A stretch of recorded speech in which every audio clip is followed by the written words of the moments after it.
Thank you. 那的确，我们是用拍摄角度的方式跟这个特写的方式之后去呈现他的心境上面的转换。一开始的时候，当然他们去呈现的是这个故事里面是女性跟周遭世界的关系。可是，一开始的时候，他好像住在一个鱼缸里面，他关照的只有自己跟这个新生儿之间的关系。即便是他跟他的伴侣的，他们其实常常讲话，或者是面对面的，都是隔着一层玻璃或有些隔阂。那一直到他接受了自己身为新生母亲的新小妈妈的角色之后，他的眼界跟世界开始打开了，变得开阔了，我们才开始看到他周遭不同的世界。所以的确就跟你说的一样，谢谢。好的，好，请问哪边还有问题？好，这边这位先生。好，那我们让我们麦克风找到，因为光有点亮，所以可能您手举着，我们比较看得到。好，麻烦转一下麦克风，谢谢。就想请问导演，这部片子包括了很多英国一线的明星，当然不一定都是在很多电影都不一定是主角，可是非常重要的配角甚至主角。想请问导演是如何把这么多明星聚集一堂？谢谢。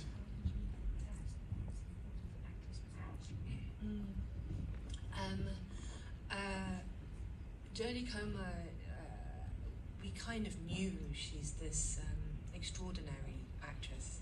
She's been around for a long time, mainly in television, and she's managed to make some features already.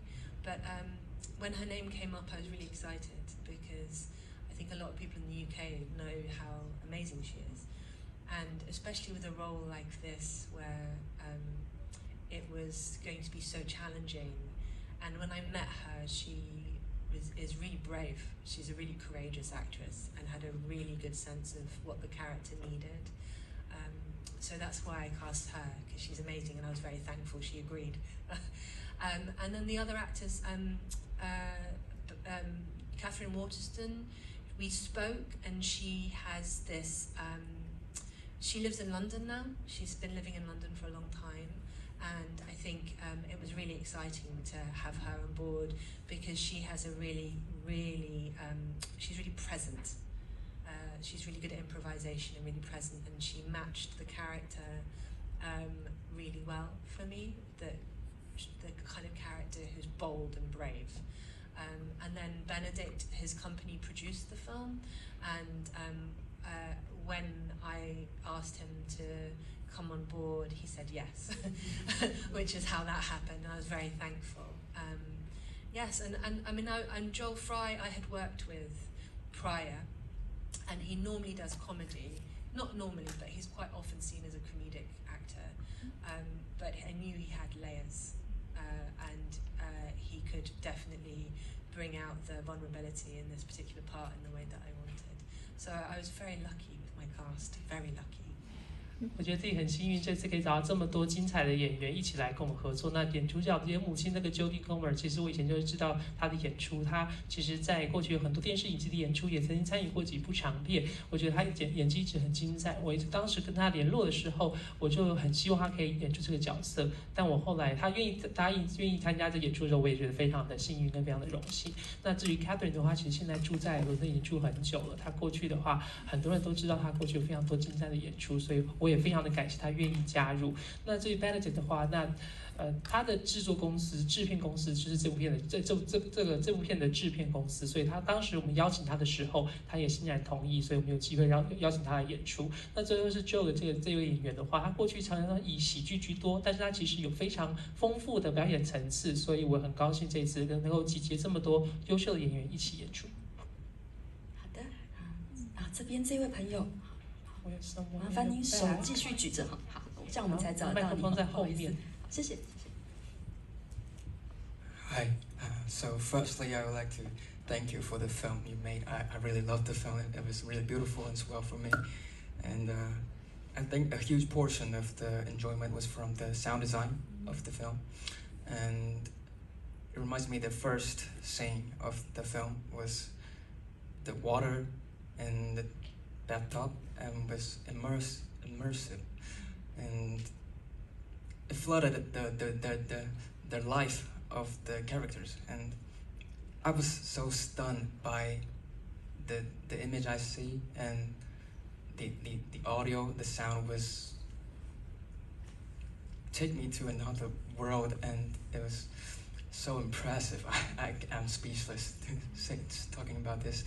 And so I just want you to share more about the sound design and the music, the scoring in the film. And yeah, I just really love the film and can please share it one. 他问的是配乐跟音效设计。Shall I answer? Yes. Yeah. Okay, James, translate. Okay. So thank you. And often music and sound design is not really talked about. So I'm really pleased to be able to talk about it, because with this film it was so integral. It was what was going on in the outside world, and I had a brilliant sound designer who I work with a lot called Jens Rosalind Peterson, who's Danish, and he went out with his sound recording devices and went to the wilds of Scotland to be able to record on his own, just on his own, to be able to record the different qualities of water. So there's the kind of bullet of the rain falling on top of the car. You remember that part when it was just really precise, but we wanted it to feel really intense.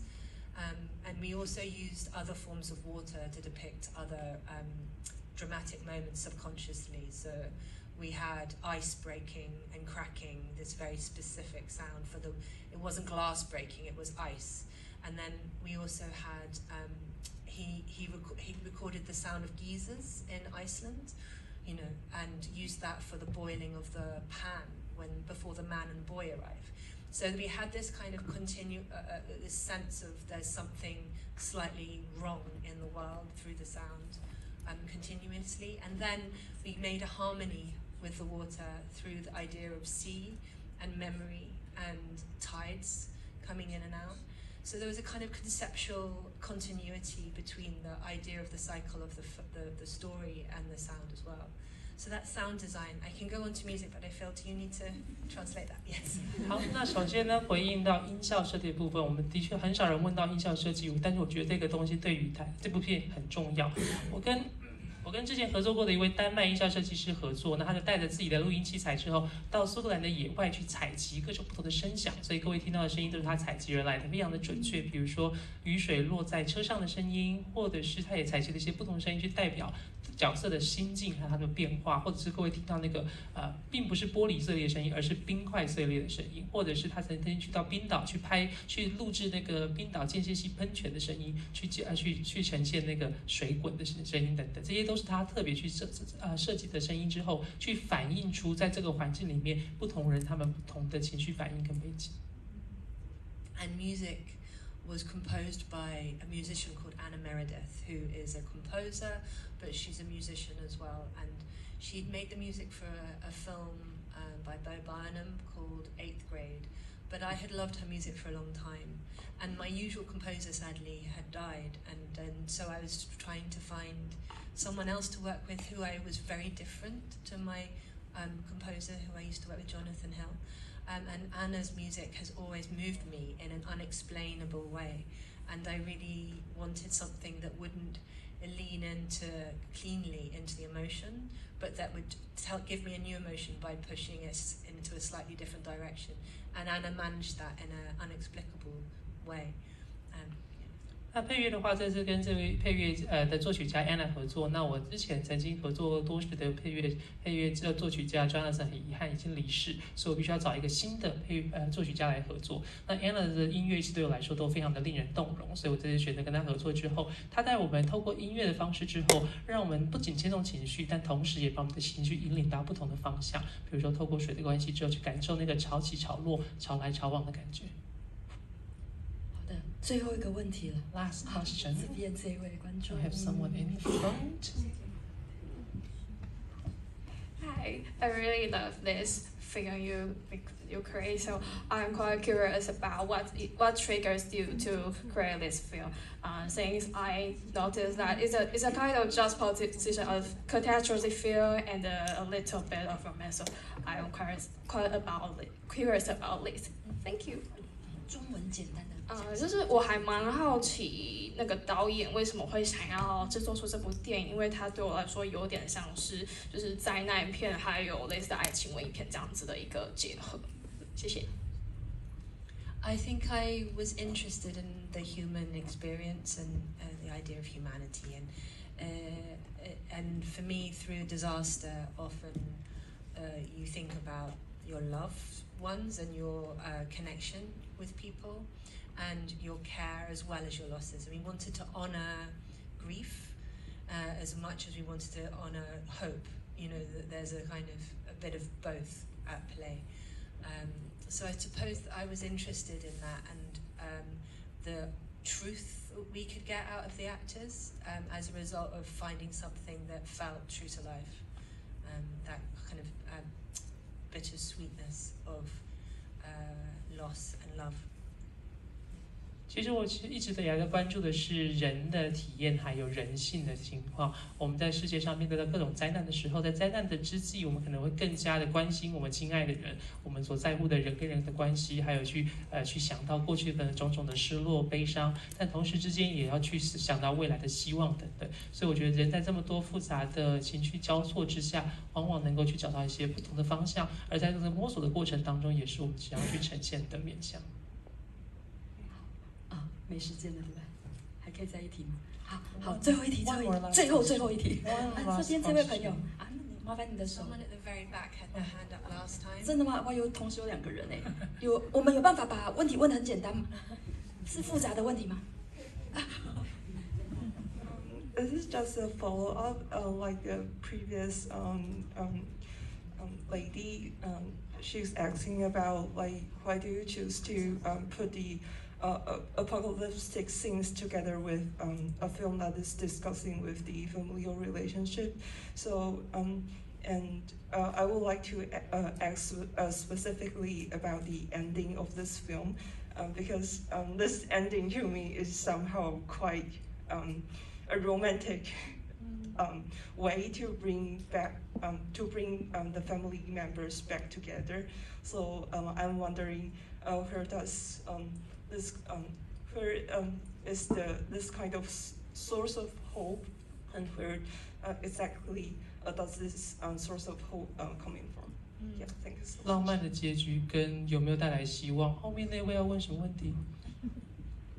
Yeah, there's so oddly, it's funny. So the hope for me comes from the child, the kind of idea that that it's not about us anymore.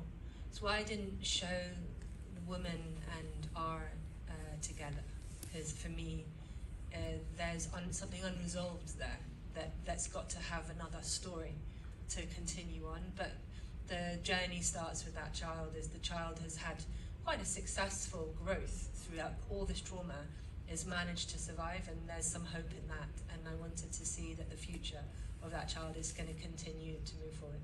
So it's weird because I don't find it, maybe because it's maybe a mistake of mine, but I don't find it that romantic, knowing what they've been through and knowing that he left. And so I find it the start of something, and what that is undefined, but there's the hope in the baby, and that we have to leave ourselves out of it in a way, and kind of at some point look to the future we're about to give to our kids, you know. 导演自己诠释并不会觉得这是一个浪漫的结局，因为他觉得这2人之间其实经历过太多事情之后，那只是一个未来，即便是重新相遇，那是一个未来也其他事件开始的篇章的起点。他觉得希望其实来自于那下一代，他希望呈现的是这个孩子经历过这么多事件之后，依然坚强跟健康的成长之后，他未来会有很多新的可能性。所以对他来说，那个最后那一幕呢，他刻意避开了2个人重聚团圆的画面，是因为他不觉得这是一个未来会发展出浪漫故事的方向。麻烦用最简短的方式问问题。请问导演在 COVID 期间拍这个电影，是让你会有更有感想来拍这个末日感，还是说 COVID 完全搞砸你的拍摄过程，让你觉得更痛苦？谢谢。好，谢谢你。Yeah. Good question. So we didn't make it through COVID. We made it after, and it was a challenge because there was no insurance anymore for COVID incidents. But at the same time, we had to have care for our crew. But the film was a response in some ways to our COVID experience, because the writer and I both had babies during the pandemic lockdown. and we knew what that felt like, the world seemingly going wrong, whilst we were having this intimate experience with the baby and trying to make life normal for them in some way. So I think in some ways that that influenced how we approached some elements in the story. 我们实际拍摄的时候，英国已经疫情解封了，但是呢，但也是造成另外一种挑战，是因为那时候保险公司已经不再对染疫投保了，所以等于说我们还是要照顾自己的团队人员。那对我们来说，不论是导演或者是编剧，其实都在疫情期间的时候生了孩子，所以他们特别能够感同身受，在封城期间的时候，他们要跟孩子一起住啊，困在家里面，同时希望那孩子能够有生活如常的感觉，所以这样的感觉后来也投射还有创作呈现到了电影当中。我们的 Q&A 要在这边结束了哈。那最后想问导演，就是有没有希望透过这部电影最希望带给大家的讯息是什么？ I'm leaving tomorrow at 5 a.m. and I'm really sad because I want to stay. And I want to thank you for the questions. They've been really, really good tonight. And thank you to the Golden Horse Festival for inviting me. This has been such a beautiful experience. Thank you. 他明天早上5点就要搭机离开了，所以他很遗憾要离开，但是非常感谢各位今天出席，也非常感谢金马影展的邀请，谢谢。